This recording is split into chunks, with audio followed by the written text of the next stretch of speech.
থেকে ঠিক 6 মাস আগে বাংলাদেশের অভ্যুত্থান পরবর্তী সময়ে প্রথম জাতীয় সংসদ নির্বাচনের মধ্য দিয়ে বিএনপির নেতৃত্বাধীন সরকার নির্বাচনে বিজয় লাভ করে এবং সরকার গঠন করে। অর্থাৎ এই সরকারের বয়স আজকের 6 মাসে পরিণত হয়েছে।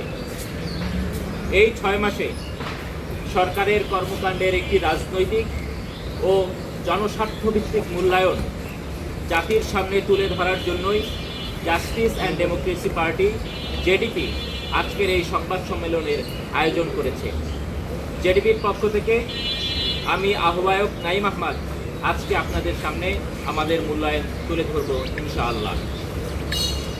আমরা মনে করি একটি গণতান্ত্রিক রাষ্ট্রে বিরোধিতা মানেই সরকারের প্রতিটি পদক্ষেপের বিরোধিতা নয়।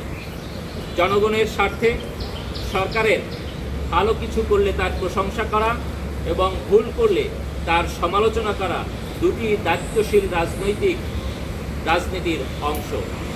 তাই সমালোচনায় যাওয়ার আগে আমরা সরকারের কয়েকটি ইতিবাচক উদ্যোগের কথা আপনাদের সামনে তুলে ধরতে চাই। নিষিদ্ধ নয় এমন রাজনৈতিক দল ও ব্যক্তির মত প্রকাশের স্বাধীনতা এই সরকার অব্যাহত রেখেছে। আওয়ামী লীগকে রাজনৈতিকভাবে পুনর্বাসনের পথ প্রশস্ত করার প্রক্রিয়া বন্ধ রেখেছে। শেখ হাসিনাকে ফিরিয়ে আনতে ভারত সরকারের কাছে আনুষ্ঠানিক বন্দি প্রত্যর্পণ চিঠি প্রদান করেছে। সংসদ সদস্যদের শুল্ক মুক্ত গাড়ি ও সরকারি প্লটের সুবিধা বাতিলের উদ্যোগ গ্রহণ করেছে। ব্যক্তিগত সফরে সরকারি সুবিধা গ্রহণ করলে তার ব্যয় নিজেকে বহন করার নির্দেশনা প্রদান করেছে।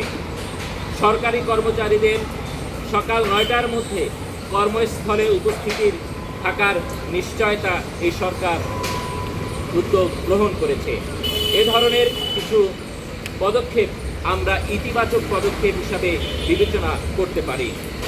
কিন্তু এসবের পাশাপাশি জনগণ দেখতে চায় রাষ্ট্র সংস্কার কতটা এগিয়েছে, অর্থনীতি কতটা স্থিতিশীল হয়েছে, তরুণদের কর্মসংস্থান কতটা বেড়েছে, আইন শৃঙ্খলার কতটা উন্নতি হয়েছে এবং জুলাই গণঅভ্যুত্থানের আকাঙ্ক্ষা এই সরকার কতটা বাস্তবায়ন করেছে।